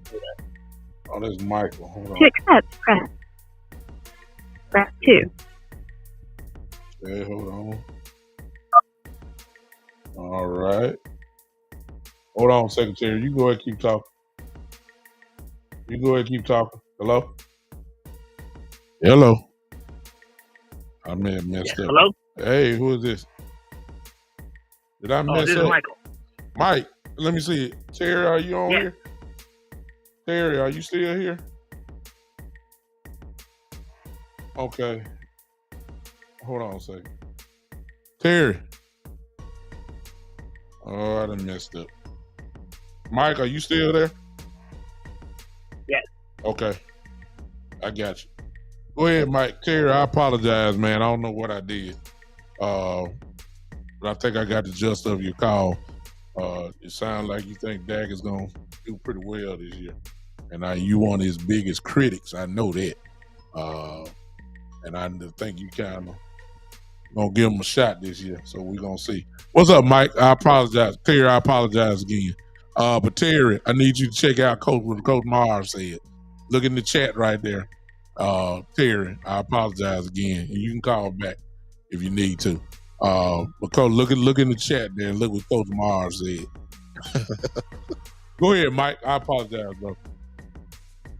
No, that's okay. Well, it's funny how you had one of Dak's biggest critics on. Well, I guess I'm probably one of his biggest supporters. And I'm going to tell you why. But I think you're right. I think Dak is going to be in for a huge year. Monster this year. Season, because he hears what's being said. Even though he's too eloquent and soft-spoken and kind-hearted to say it, he sees what all these pundits, these hate merchants in the media are saying. So I can't remember who said it, but somebody, I think it was on ESPN, said it's in his DNA to throw interceptions. That's one of the most ridiculous things I've ever heard. Yeah. So I really hope, and Mike McCarthy sees them too. Yeah. He sees all the criticism too, and it's not even from all these haters. It's mostly from this fan base. I fight people from this fan base more than I fight the haters from everywhere else. Wow. So I just think that is just. I know you see it. You see all the haters on social media, Mr. Man, look, I know you see them. Man, I'm in about 15 different Cowboy groups. It is amazing the narratives that come just from the fan base. When it comes to Dak Prescott, is a dividing line. He really is. There's no middle ground with Dak. It's either you're with him or you're not. And you can see it all in the chat room. I mean, you still got people who really believe that Cooper Rush is supposed to start over. You still got people that believe it. Well, go ahead. I'm not even going to address that because you already know how I feel about that. So I really believe, I think whoever said that, you mentioned that he may win comeback player of the year. No, I think they need to look bigger. And it's that letter award I'm looking for. MVP. Wow. You and Joe just said the same thing. I'm looking for Dak. I'm looking for Dak to go for the MVP. And I think if they get a chance to just snuff people out this year, get them down and just put their foot on I don't want to use this term. I was going to say put their knee on their neck, but everybody knows what that means, so I'm not going to use that. But just put their foot and drive their face into the dirt. I really hope they take the opportunity to do that. Heck, they already said last year they'll run up the score on everybody. Yeah. So they said, okay, we'll really give you something to talk about this year. But no, they need to send a message. Wow. I'm really looking forward to this being the Dak Prescott payback tour this season. Because everyone says that, he threw 17 interceptions with 2 in the playoffs. Yes, that's true. But I don't know. Did you ever watch the video, the 33rd with Mike March? Did you see his breakdown of all those interceptions? Yeah, a lot of them on YouTube. A lot of them really weren't on here. Yeah, I say like 10 of them were not his fault. So he pretty much can charge maybe 7 that was really truly on that. It was amazing how he broke it down where receivers running the wrong route. He said that they were freelancing, just not doing what it's supposed to do, not being what it's supposed to be. But once that lets the football go, that's it. Yeah. A lot of people don't understand. That's what a lot of these people say, "Oh well, Dak can't throw anybody open." He wasn't asked to do that in this offense. He was asked to throw the ball to a spot, and it's up to the receiver's job to be there when the ball arrives. Yeah. And they just didn't do it. Yeah. So once Dak let the football go, what is he supposed to catch it too? Yeah. You'd be surprised. Some people they just don't.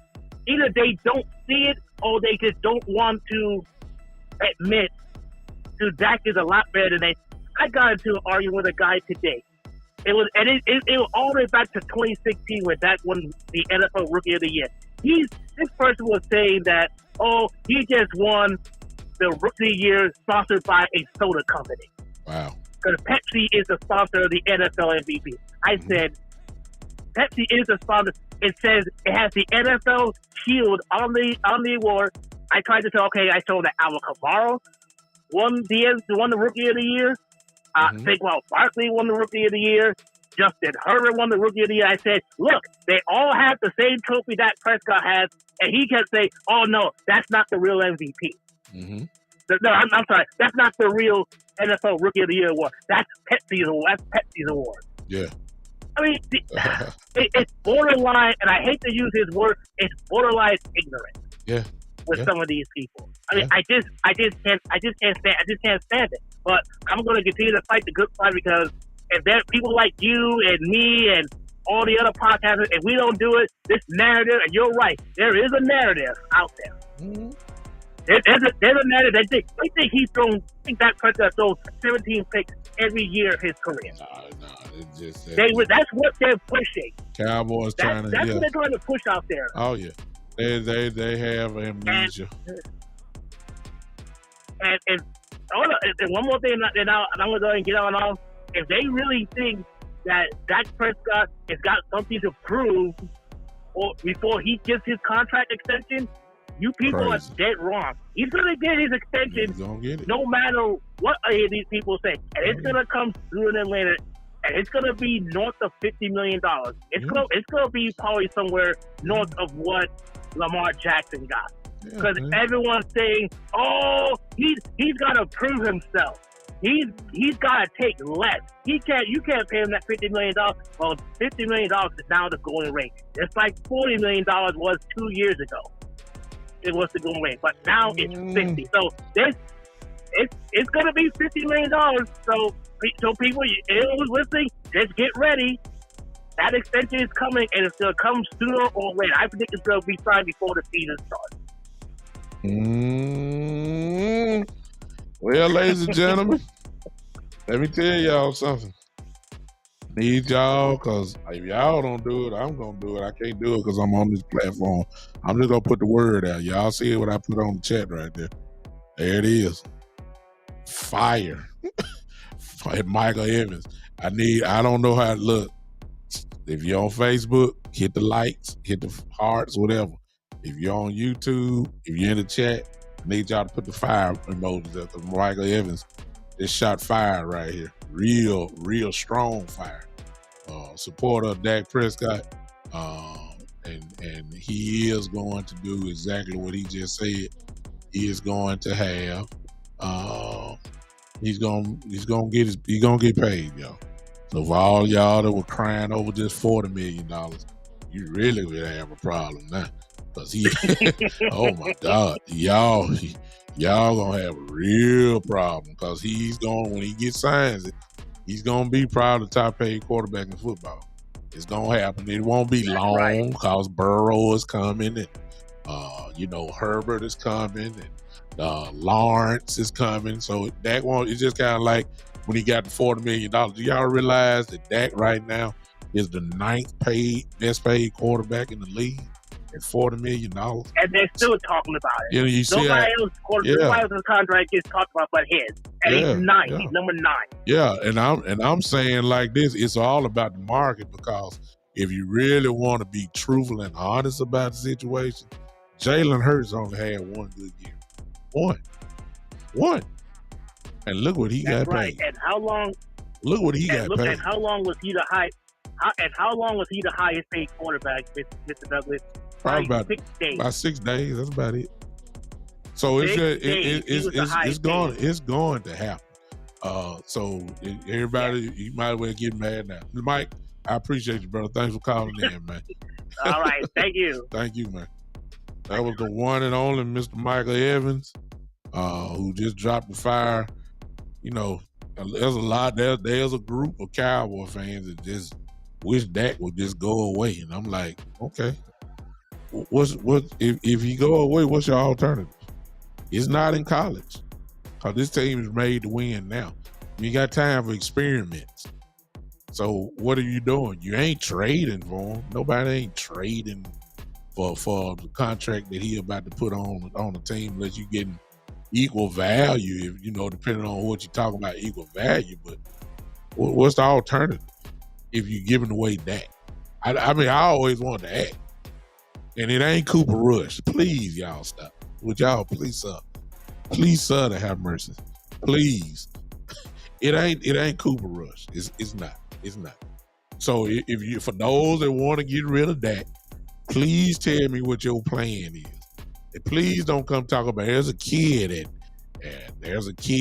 at Alabama. He's a sophomore. He's no. That's not the answer. No. So who you talking about? You know, some folks, give me Jared Goff. Man, Goff can't lead this team to no. I might say, give me Matthew Stafford. No. Nope. No. See, see, those that don't want Dak Prescott, let me tell y'all something. For those that don't like Dak Prescott, the names I just called, you wouldn't trade that. See, if you're talking about a legitimate trade for maybe another, if you're talking about a quarterback for a quarterback, trust me, if you really want to be honest, you're going to be asking for them quote-unquote upper-tier quarterbacks. You're not going to be asking for somebody that's on or at least what you may think is on the same plane as Dak Prescott. You don't want to Kirk. If you said, we'll trade you straight up Dak Prescott for Kirk Cousins, you ain't going to accept it. You're not. And I just thought Kirk Cousins, that's what everybody say, he's on the same level. Somebody going to say, well, I would take Jalen Hurts before Dak Prescott. And in my opinion, I'm going to say you crazy. Because see, Jalen had a good year, obviously. He did have a good year. No question about it. But Jalen ain't no real thrower of the football. No, he's not. He never have been. Even at Alabama, he's never been there. What separates Jalen Hurts is his willingness to run the football. And once you got a tight end like Goddard, and you got an A.J. Brown and the Devontae Smith out there, these guys are going to be pretty open because you got to respect the running game. You got to have 8 men in the box because they ran the ball so well. You got to have A.J. was going one-on-one with a lot of folks. Not too many guys can deal with A.J. Devontae Smith really can't be dealt with, but they going one-on-one. Of course they going to be open. Of course. Jalen had it. I mean, come on now. Jalen ain't no great thrower of the football. Lamar Jackson can throw the football, but he's not recognized as a great thrower of the football. What separates Lamar is, as we all know, is that he'll run for 1,000 yards on you. And will do it easily. There's not a great. So I'm saying when you say I don't want Dak Prescott, what is the alternatives? I mean, and it ain't nobody in college, so I ain't going that way. Who you want? You don't want Kyler Murray over that. You know, that's been proven. You don't want that. I'm just going down the list. You don't want Trey Lance. You don't want Purdy. You don't want that. Seattle. You don't want Geno Smith. You don't want Matthew Stafford right now. Please. Matthew Stafford had that great year with the Rams, and he still was throwing interceptions himself. I'm just going down the list. Let's go. Y'all help me here. Come on. Let's go NFC East. Do you want the Washington quarterback? No, you don't. No, I answer for you. Do you want the incredible the incredible kid from the Giants. Come on now. The quarterback from the Giants. No, you don't want him. Come on now. Some will say, you got some people go out 1 year and say, I want Jalen Hurts. I know. Dak is a better quarterback. That's it. Let's go to the NFC South. I even heard some folks talking about they'll take David Carr. Please. What? I'm trying to give you an alternative. It ain't David Carr. Okay? It ain't Jameis Winston. Okay? It's not Baker Mayfield. I'm just going down the list. And it ain't the rookie Bryce Young from Carolina. Okay, that's the NFCs. I'm just trying to say, if you're going to trade that, who going to really pique your interest? I just went through 2 divisions. Nobody. Maybe you get some folks say Jalen Hurts. Let's go to the NFC North. Green Bay. You want Jordan? You want Love? Really? Okay. Do you want golf? I think we know the answer to that question. No, I don't. Some folks may say, hey, no, I don't want golf. Justin Fields. Again, Justin Fields hadn't done nothing. But what separates Justin Fields is he's probably going to have more ESPN highlights than Dak Prescott because he's an electrifying type player. Just because you're electrifying don't mean you're good. Hello. You know, he going to give you more highlights probably than Dak. I give you that. But he ain't worth talking about with all let's give up Dak with Justin Fields. No. Who else in the North? Chicago, Green Bay, Minnesota, Kirk Cousins. I don't even have to waste time on that. No, we don't want Kirk Cousins. I just gave you the whole NFC. You ain't drafting the quarterback. That's what. There's nobody in college. Of course they're gonna come up, but nobody's there. I'm talking about we want to get rid of Dak. Okay, let's just say you're getting rid of Dak. That means you already had to have the draft. You only had 2 quarterbacks really that were worth talking about: CJ and Bryce Young. That's it. And so do you really want them to do it? So then if you ain't getting those 2, let's go to the veterans. Let's go to the AFC. Okay, then we'll go with the obvious. The AFC West. Yes, I would take Patrick Mahomes over Dak. I would. Okay? I'll give you that one. I would take Patrick Mahomes. I think most of us would. Okay? Yeah. He's different. Okay? I would take that. I just gave you one. Let's stick with the AFC West. I don't know who the quarter. Oh, is it Garoppolo and with the Raiders? No, you ain't taking Garoppolo. No. I'm still in the West. Tennessee. I don't even know who their quarterback is. Is it Tannehill? Is it the young kid that drafted in the 3rd round? No, you want whoever it is, you ain't taking. Who else? No, that's the South. West, Raiders, Kansas City, the Broncos, Russell Wilson. You taking Russell Wilson over Dak right now? Some folks would. I would say that. I'll give you that one. Some folks would say Russell Wilson. So I only got 2. Then you got Justin Herbert.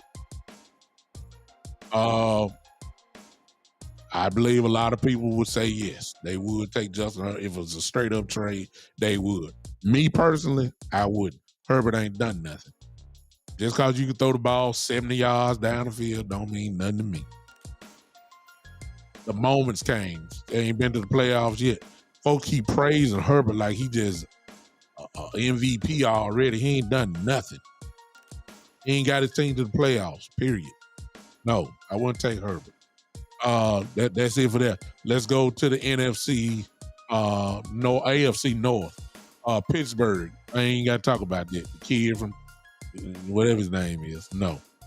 Lamar Jackson. A lot of people would take Lamar over that. A lot of people would. Would I? It deserves thinking. I just say that. It deserves thinking. I ain't say I would or not. I just said it deserves a conversation. I had to go through it and think about it. All right, move away from that. We got Cincinnati. Burrow.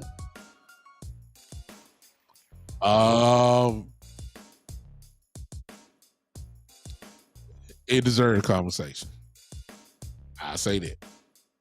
They deserve conversation. I ain't say I would. The only definite I gave her so far is Mahomes. I take Mahomes. Burrow, it deserves conversation over that. But I ain't named but 2 so far. I went through about 13, 14 teams. All right, they got through that. Who we got else? Got Cincinnati, Baltimore, Pittsburgh, and Cleveland. Deshaun Watson, no. I would not take Deshaun Watson over Dak Prescott. Let me go on down. I got that out of the way. The West, I did the West. The AFC South, Tennessee, no. Houston, CJ Stroud, no. Who else in the South? Jacksonville, Lawrence. I ain't never liked the Golden Boy. And I don't know why everybody's saying Lawrence is better than Dak Prescott. Lawrence ain't done nothing, had a pretty decent. And keep in mind, Jacksonville made the playoff, but they won only 7 ball games, y'all. The division was that horrible. Let's not act like Lawrence. Let's not act like Lawrence had carried his team to 15 wins and stuff. Please, stop it. One good year. And if you call that a good year, winning 7 games, whatever. No, I wouldn't take Lawrence over Dak Prescott. Indianapolis, Matt Ryan is gone. They got the kid from Florida who ain't proved nothing yet, just coming out from Florida. No, I wouldn't take him. I think I just named everybody, if I'm not mistaken. Oh, I'm sorry, the AFC East. Josh Allen. Quiet as it's kept, y'all. Everybody loves Josh Allen because he give pinball machine type plays and ESPN highlight. But he had 17 interceptions too last year. See, nobody want to talk about that. You do realize that he's a turnover machine. He's been that way since he got into the league. That's what he does. So let's stop it with Josh Allen. Tua,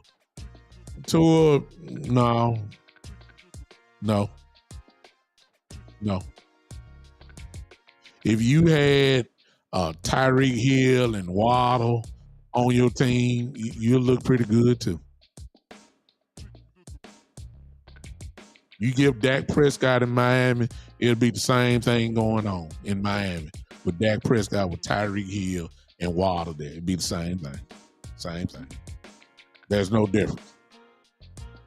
That's the AFC East. Miami, New England, Matt Jones, please. No. He's not over Dak Prescott. New England, Miami, Buffalo. There's one more I'm missing. New England, Miami, Buffalo. Who am I missing? Somebody help me. AFC East.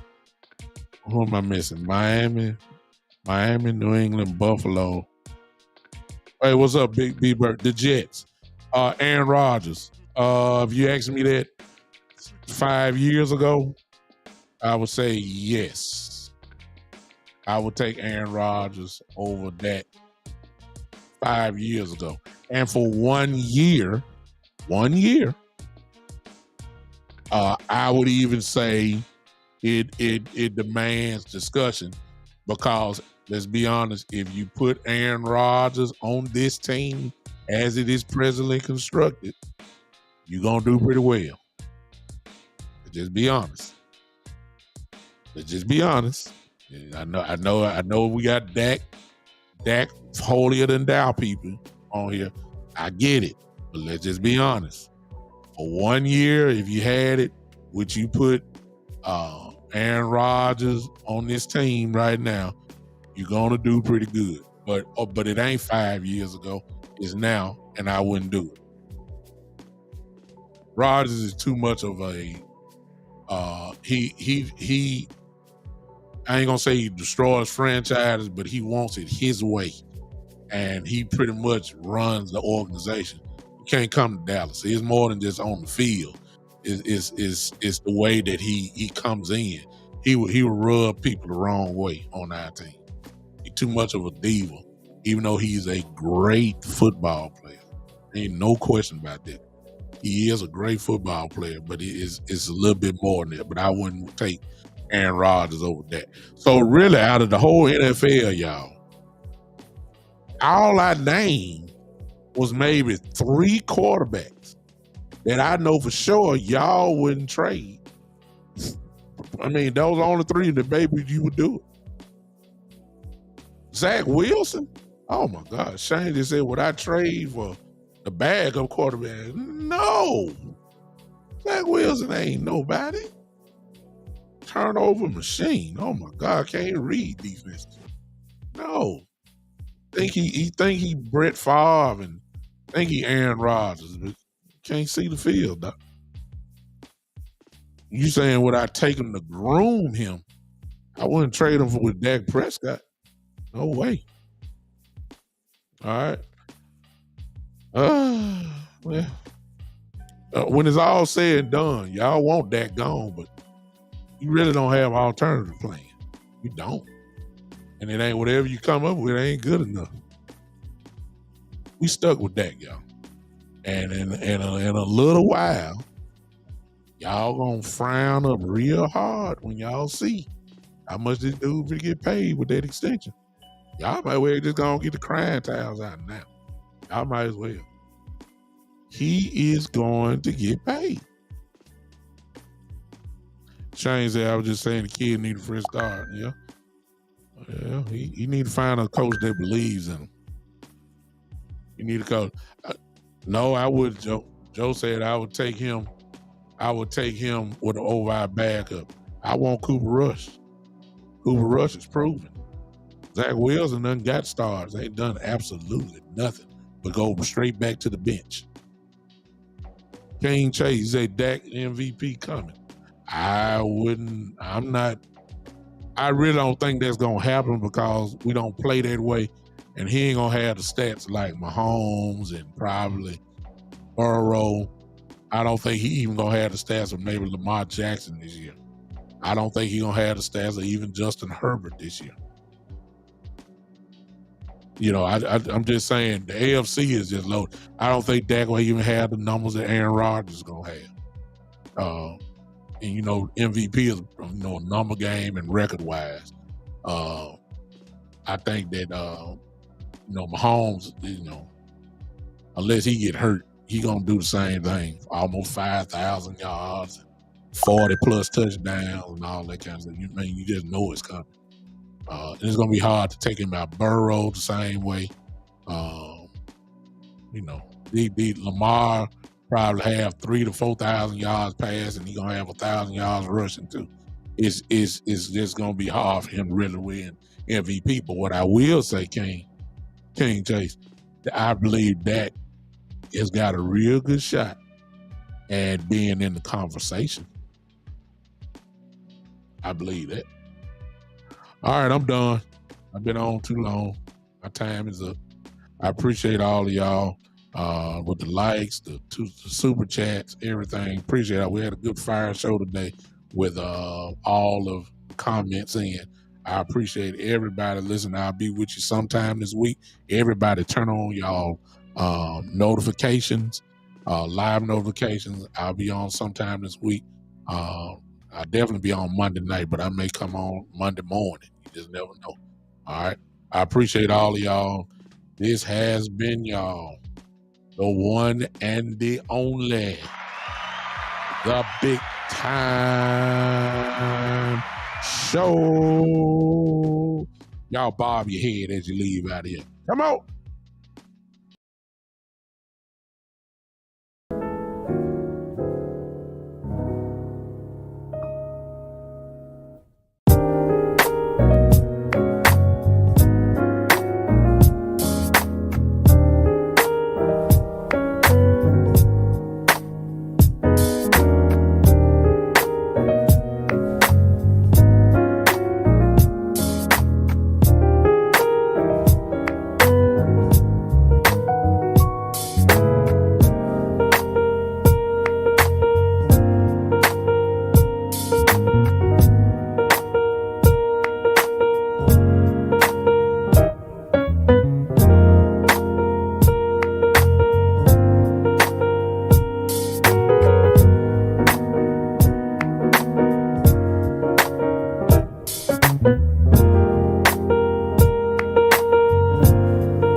forgot to tell y'all, happy Father's Day, man.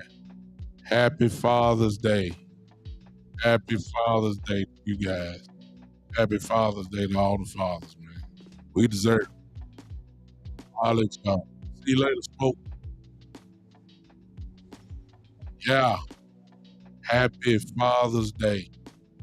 Happy Father's Day. Happy Father's Day. Happy Father's Day to you guys. You guys are great.